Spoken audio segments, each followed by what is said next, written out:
안녕하세요. 불만창 기자들입니다. 카타르 월드컵 개막이 얼마 남지 않았습니다. 저희 복장 보시면 아시겠지만 뭐 작은 걸 준비했어. 저는 어렸을 때부터 이렇게 입어본 적이 없어요. 별로 유니폼을. 진짜요? 그래서 진짜 어색해. 난 유니폼 많이 모았었는데. 입기도 하고. 그죠. 이게 유니폼 입은 여자를 보면 네. 좀 더 이 호감도가 올라가고 뭐 그랬던 시절이 있었죠. 한때 모았었을 때는. 어색하네. 네. 지금 너무 작아서. 아니 황희찬은 잘 어울리던데. 너무 꽉 여기도 껴, 작아서 너무 엑스라지인데. 예. 웃지 마세요. 네. 월드컵 체제로 전환을 합니다. 물론 중간중간 이슈가 있을 때는 뭐 본방 혹은 제가 멤버십으로 K리그 소식도 전하지만 당분간은 월드컵을 중심으로 하도록 하겠습니다. 네. 그 첫 번째 방송으로 뭐 역대 가장 손쉬운 예측이 아니냐라는 말씀도 있는데 지금 굉장히 큰 변수들이 생기면서 생겼죠. 예상이 빗나갈 수도 있는 상황이 됐습니다. 최종 엔트리 구도 전망하도록 하겠습니다. 뭐 기억하시는 분들 많으시겠는데 지난번 도쿄올림픽 당시 제가 김학범 최종 엔트리를 맞아요.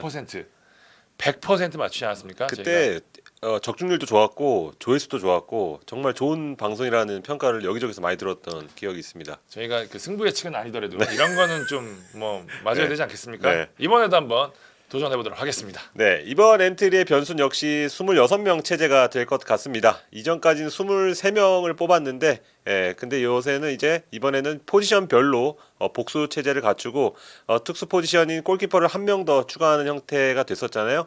근데 이번 엔트리는 이제 3명이 늘어난 만큼 어느 포지션에 힘을 줄 것인지 여부가 큰 변수가 될 것 같습니다. 이게 좀 고민을 했었는데 네. 포지션별로 선발할 선수 숫자가 가장 중요하다고 생각을 했었거든요. 네, 일단 과거 26인 체제를 제가 분석을 하고 그다음에 지금 현 상황을 예측해 본 결과 골키퍼 3명, 수비수 9명, 미드필드 11명, 공격수 3명 이런 식이 될 가능성이 높아 보입니다. 근데 뭐 미드필더 11명이라 그래도 그 11명 중에는 뭐 공격수 성향이 그렇죠. 있는 선수도 네, 있으니까 네. 굳이 나누자면 이렇다는 말씀입니다. 네. 먼저 그러면 골키퍼부터 그렇죠. 빠르게 가보겠습니다. 네. 근데 이거 대부분은 이제 둘이 의견이 일치하기 때문에 짧게 얘기할 건 하고 넘어가겠습니다. 일단 김승규가 1번, 조현우가 2번, 송범근이 3번이 될 것으로 예상을 합니다. 네. 마지막 이제 송범근이랑 구성윤 자리를 두고 경쟁 구도가 보여진다고 봤지만 올해 경기력 그리고 뭐 송범근의 나이, 뭐 성격 이런 거 기타 등등을 따졌을 때는 송범근이 좀 유력하지 않을까 이렇게 생각하고요. 벤투 감독이 앞서서 굳이 4명씩을 뽑았을 때를 돌아보면 저는 결국은 송범근을 3번 자리에 앉히기 위한 빌드업이 아니었을까. 서서히 적응 과정을 거쳐서 송범근까지 이제 월드컵 체제로 가기 위한 빌드업이었다고 보기 때문에 저는 송범근이 갈 것 같고요. 뭐 지난 러시아 월드컵에서 이제 조현우가 깜짝 출전하기도 했지만 저는 이제 김승규 넘버원 체제로 그대로 갈 것으로 예상을 해봅니다. 저는 4인 체제에 대해서 마지막까지 좀 고민을 했거든요. 네. 워낙 그 최종 예선 당시에 23명보다 더 뽑았을 때 무조건 4명이었단 말이에요. 골키퍼가 당시 뭐 변수에 대응하겠다는 설명 내놓고 그랬는데 벤투 감독이 굉장히 보수적인 스타일로 기존 틀을 바꾸는 걸 싫어한다고 봤을 때 이거 4인 체제다라고 저 나름대로는 좀 생각을 했었는데 9월 달에 3명 뽑았단 말이에요. 네. 그리고 또 구성윤이 지금 현재 무소속으로 오래 있고 만약에 김동준 선수가 있었다면 저는 4인 체제로 갔을 거라고 생각했는데 그렇지 않다는 점에서 김승규, 조현우, 송범근, 뭐 주전은 김승규 뭐 이렇게 백업 조현우 이런 체제를 가지 않을까 싶습니다. 다음 수비입니다. 예. 수비로 가보시죠. 9월 평가전 돌아보면 뭐 김영건, 김태환, 뭐 김민재, 권경원, 김진수, 김문환, 윤정규, 홍철, 조유민 이렇게 9명이 좀 뽑혔었습니다. 일단 뭐 고정부터 보면 네. 뭐 센터백 여기는 뭐 벤투 감독이 워낙 왼쪽 센터백은 왼발잡이, 오른쪽 센터백은 오른발잡이 그쵸. 명확하게 두기 때문에 네. 왼쪽 센터백은 김영권, 권경원 무조건 간다고 보고 오른쪽 김민재 결국에는 오른쪽 백업 자리 백업. 누가 들어갈 것인지 네. 이게 좀 포인트가 될 것 같거든요. 결국 뭐 조유민 아니면 박지수 아니겠느냐. 네. 다들 그렇게 아마 생각하실 것 같고 저희도 그렇습니다. 어떻게 좀 보시는지. 일단 경험이 박지수가 많긴 한데 지난 9월에 박지수를 안 뽑았단 말이죠. 그치. 그리고 조유민을 뽑았다는 점이 좀 중요한 포인트로 보이고 네. 벤투 감독이 중앙 수비수의 패싱 능력 좋다 중시한다고 봤을 때 전진 패스 능력이 아무래도 좋은 조유민 선수가 좀 더 유리한 고지를 밟고 있고 또 지난 동아시안컵 이후로 벤투 감독이 조유민 선수에 대해서 굉장히 호감을 갖고 있다는 얘기를 굉장히 많이 들었거든요. 네. 그런 면에서 조유민 선수가 조금 더 유리한 구도가 아닌가라는 생각이 좀 듭니다. 저는 이제 2일에 파주 훈련장 다녀왔는데요. 선수 본인이 이제 전진 패스 능력이 자기의 장점이다. 이렇게 어필을 하더라고요. 뭐 팀을 승격시킨 자신감도 있고 팀에 빠르게 녹아들었잖아요. 그런 시나리오까지 볼 때는 기세를 탄 건 맞지만 저는 그래도 박지수로 하겠습니다. 일단 뭐 빌드업, 패스가 이제 벤투 축구에서 중요하지만 김민재 부재 상황을 봤을 때 왠지 수비를 지켜야 할 힘을 놓고 볼 때는 저는 조유민보다는 박지수 쪽이 아닐까. 왜냐하면 경험도 많고 이런 무대에 대한 어떤 그 경험이 많기 때문에 박지수를 택하지 않을까 이렇게 한번 예상을 해봅니다. 일단 센터백 이렇고 풀백 부분에 대해서는 뭐 비슷할 것 같은데 네, 일단 저도 사실 이 수비 9명을 두고 고민했던 게 뭐냐면 이게 감독 성향들이 있어요. 네. 신태용 감독 같은 경우에는 센터백을 굉장히 많이 뽑는 유형이었어요. 센터백을 최소한 5-6명. 그렇죠. 그 18인 그 언제였죠? 리우 올림픽 시절에도 센터백은 5명 데리고 갔던 감독이었는데 벤투 감독은 이 센터백은 항상 4명 정도로 고정을 시켜두더라고요. 네. 대신에 풀백을 조금 더 뽑는데 풀백은 이런 구조가 많았어요. 뭐 왼쪽 2명, 오른쪽 2명, 그다음에 왼쪽 오른쪽 다 볼 수 있는 선수 1명. 그렇게 봤었을 때 지금 딱 5명. 그러니까 현재 뽑힌 엔트리 중에서는 박민기 선수를 제외하고 왼쪽 김지수, 홍철, 오른쪽 김문환, 김태환 그리고 윤종규. 윤종규 선수가 좌우가 되는 선수거든요. 네.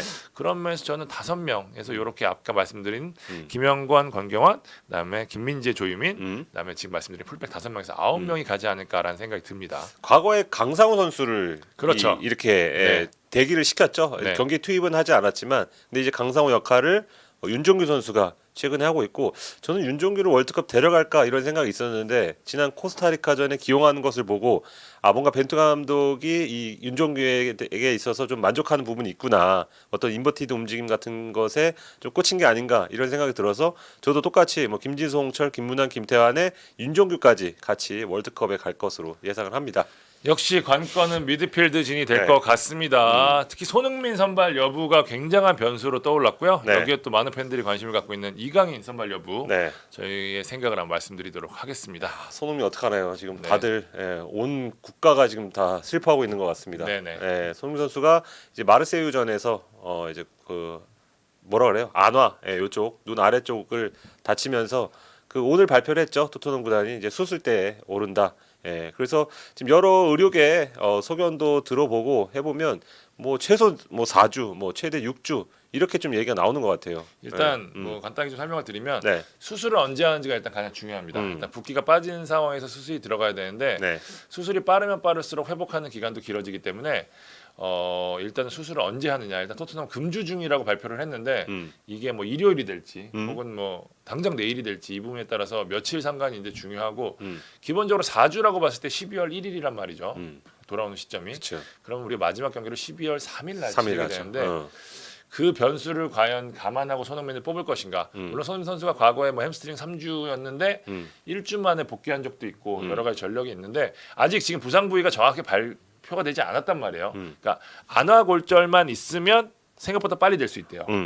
그런데 이제 이게 광대뼈 골절이다. 그러면은 이제 조금 더 일이 커지고 광대뼈 골절에서도 여기에 다쳤으면 3주 안에 복귀가 가능하고 여기에 무슨 그 트라이포드 프랙처라고 해서 여기 뭐 세발 골절이라고 하는 데가 있다는데 거기일 경우에는 5주.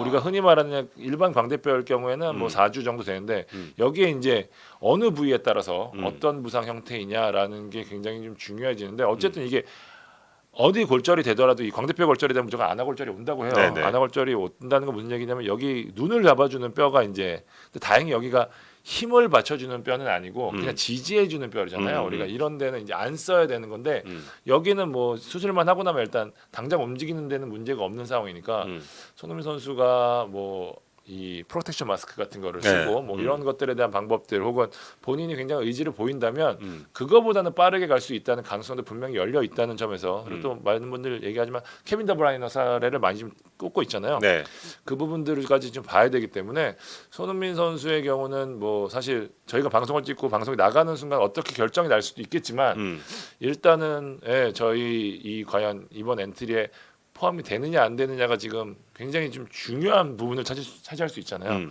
그렇기 때문에 저희도 조심스럽게 한번 예측을 해보도록 하겠습니다. 뭐 바로 그 얘기 해보면 될 것 같은데요. 어떻게 뽑힌 것 같아요? 저는 뽑아야 된다고 간다. 생각합니다. 네, 간다고 생각합니다. 음. 저는 이게 한 경기만 뛰더라도 네. 그 경기에 대한 도박을 할 만한 가치가 있는 선수라고 생각을 하고요. 설령 뛰지 못하더라도 손흥민 선수가 경기장 외적에서 잡아주는 분위기. 2010년 남아공 월드컵 당시에 데이비드 베컴 선수가 뽑히진 않았지만 벤치에 앉았던 전력도 있고 네, 여러 가지로 손흥민 선수가 이 젊은 선수들한테 차지하는 정신적 비중이 상당히 크다는 점에서 벤투 감독이 경기 출전 여부는 뭐 계속해서 몸 상태를 봐야겠지만 네. 저는 이 한 자리를 과감하게 포기하더라도 사실 손흥민 선수를 말고 다른 선수를 데려간다 한들 손흥민 선수의 대체는 못하는 건 분명하거든요. 네. 그런 면에서 선발은 하지 않을까. 음. 그리고 여태까지 기조를 보면 이 틀을 흔들지 않기 때문에 그래도 이 여러 케미스트리를 다 종합해본 결과 손흥민 선수가 팀에 필요하다는 결론을 내지 않을까라는 생각이 좀 듭니다. 근데 과거 벤투 감독 선택을 돌아보면 늘 뽑았어요. 예, 햄스트링 다친 지 얼마 안 됐을 때도 누가 봐도 당장 그 A매치 참가가 어려운데도 일단 뽑았습니다. 벤투 감독이. 예, 그 정도로 일단 신뢰를 하고 손흥민 없는 대표팀을 이제 누구보다 벤투 감독이 상상할 수 없기 때문에 저 역시도 26명에는 갈 것 같다. 예, 뭐 한 장을 버린다는 표현은 그렇지만 한 장을 남겨둘 것 같다. 예, 뭐 많게는 뭐 두 경기까지 만약에 뛸 수 있다고 하면 더 좋고, 근데 마지막 경기라도 혹시라도 활용할 수 있거나 아니면 아예 경기를 못 뛰더라도 저는 상징적인 의미로 일단 손흥민을 대동하지 않을까 이렇게 예상을 합니다. 저희가 지금 대본을 써봤더니 네. 10명은 겹쳐요. 손흥민까지 포함해서. 네, 네. 그러니까 손흥민, 나상호, 황인범, 백승호, 이재성, 이강인, 큰정우영, 손준호, 황희찬, 권창훈 이렇게 10명이 10명 맞죠? 겹칩니다. 네, 10명 맞아요. 네. 그러니까요. 일단은 뭐 이거 이견이 없을 게 네. 일단 뭐 손흥민, 황희찬, 황인범, 이재성, 정우영 여기는 뭐 다들 예측을 하셨을 거고 우리 최종 예상에서 맹활약을 했었으니까 네. 백업이 역시 관심사가 될 수밖에 없습니다. 일단 좌우는 나상호, 권창훈. 네. 왜냐면 뭐 K리그 활약, 뭐 기타 뭐 실망스러운 활약 뭐 이런 것 때문에 왜 뽑냐고 항상 할 때마다 이름 나오는 두 선수 이름인데 벤투 감독의 생각은 다릅니다. 저희가 뭐 방송 이 대표팀 방송 얘기할 때마다 얘기하는 게 벤투 감독은 나상호와 권창훈을 신뢰한다. 그리고 이들은 소속팀보다는 오히려 대표팀에서 좋은 활약을 펼치는 선수이기 때문에 저는 뭐 간당간당하게 갈까 말까 이게 아니고 저는 그냥 간다고. 저도요. 네. 왜냐하면 뭐 나성호 선수 같은 경우에는 역할이 많아요. 뭐 선발로 나섰을 때 약간의 뭐 윙백까지도 내려와서 공 연계도 할 수 있고 압박도 되고 스피드도 되기 때문에 후반 조커로도 쓸 수 있고 또 권창훈 선수는 반대발 윙어 또는 중앙 공격형 미드필더의 역할이 또 본인이 특화된 게 있기 때문에 이들을 당장 선발은 아니더라도 선발에 준하는 선수로 생각하기 때문에 저는 두 선수는 간다고 그렇게 보고 있습니다. 수비형 미드필더도 네. 9월에 좋은 모습 보인 손준호. 네. 지금 뭐 백업이 아니라 주전일까 아닐까가 더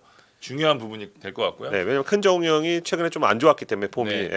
또 황인범 백업 필요한데 아무래도 김진규 선수보다는 백승호 선수가 그동안 꾸준히. 이 중용을 받아왔기 때문에 네. 이제 될 것 같습니다. 네. 일단 뭐 2명 남았죠. 네. 먼저 일단 좀 뭐 얘기해 이강인 선수 이야기를 해야겠죠. 저희가 먼저 다 지금 공통되게 뽑을 거라고 얘기를 하는데 네. 저부터 지금 이강인 선수가 뽑힐 거라고 확신하는 이유는 사실 벤투 감독의 인큐베이팅 시스템, 그러니까 다시 말해서 자기 축구에서 이런 역할을 정확히 소화할 수 있을 때까지 두고 보는 스타일이란 말이에요. 네. 지난 9월이 저는 그 숙성의 기간이었다고 봐요, 사실은. 그러니까 9월 내부 이야기 들어보면 훈련 당시 벤투가 이강인을 외면하지 않았어요. 그러니까 굉장히 많은 부분을 가르치고 공유했다고 저는 들었거든요. 그러니까 이강인의 능력도 능력이지만 뭐 일단은 그런 부분에서 벤투가 이강인에 대해서 확실하게 쓰겠다라는 의지를 보였다고 보고요. 또 만약에 설령 경기 중에 안 뛰기더라도 대회를 준비하는 과정에서 베스트 11이 아니더라도 준비관에서 필요한 선수들이 있단 말이에요. 예를 들어 2002년 월드컵에서 윤정환이 포르투갈전을 앞두고 루이 코스타 역할을 했어요. 그러니까 우리 입장에서는 뭐 조끼 비조끼로 나눠서 이제 뭐 자체 청백전을 하잖아요. 그럼 비주전조가 가상의 역할이 돼야 되는데 그때 테크니션 역할을 해줄 선수가 필요해요. 중요하죠. 네. 그런 측면에서라도 이강인은 굉장히 유용한 존재. 그렇기 때문에 저는 단지 뭐 전력적인 부분 이런 부분이 아니더라도 저는 굉장히 좀 필요한 존재라고 생각을 하고요. 어쨌든 이강인 선수는 저는 발탁을 하고 그리고 이 라리가 핵심 미드필더를 빼고 들어간다는 것 자체가 네. 물론 벤투 감독이 여태까지 저희가 생각했던 것과는 다른 선택을 한 순간들이 많지만 네. 저는 아닐 거라고 봅니다. 아마 뭐 해외 언론이 아마 제일 먼저 이해하지 못하지 않을까 안 뽑는다면. 근데 저의 예상도 이제 이강인 갈 것 같은데 9월에 뽑았을 때는 이미 뭐 저는 마음에 결정을 내렸다. 이강인은 월드컵 함께 하기로 그렇게 생각을 해요. 일단 뭐 와서 다시 확인할 만한 그런 선수는 또 아니에요. 나이는 어리지만 그렇죠. 이미 뭐 어떤 장점을 갖고 있고 예전에 한번 다 봤기 때문에 그리고 이런 이강인의 독특한 스타일, 그 최근 폼을 결코 무시할 수 없을 것 같고 여론도 분명히 신경 쓸 것이다. 이제 뽑지 않았을 때 부딪힐 여론을 그걸 떠안고 카타르로 그건 가기엔 좀 부담스러울 것 같아요. 벤투 감독 입장에서는. 근데 이제 가서 만약에 투입을 하지 않아요. 9월처럼. 그건 또 본인의 감독의 결정이고 감독의 고유 권한이고 만약에 결과를 낼 경우에는 여러 가지의 뭐 까임 방지권이 되는데 아예 데려가지 않았을 때 생기는 그 여론을 피하고 싶을 것 같다. 그래서 이런 여러 가지 종합해 봤을 때는 이강인 카드는 데려간다. 그렇게 생각을 하고요. 나머지 한 자리 저희가 딱 유일하게 갈리는 부분이죠. 미드필드에서는. 저는 엄원상으로 결정을 했습니다. 엄원상. 저는 송민규, 양현준보다는 보다 더 확실한 무기, 확실한 툴을 보유했다는 점에서 그리고 지난 6월 평가전 때 벤투 감독이 굉장히 이강인랜다. 엄원상의 플레이에 만족을 했다고 해요. 저는 그런 면에서 사실 9월에 뽑고 싶었는데 부상 때문에 못 뽑은 거거든요. 엄원상이 가지 않을까 싶습니다. 저는 이제 송민규 선수로 하겠습니다. 일단 엄원상의 스피드 굉장히 매력적인 카드죠.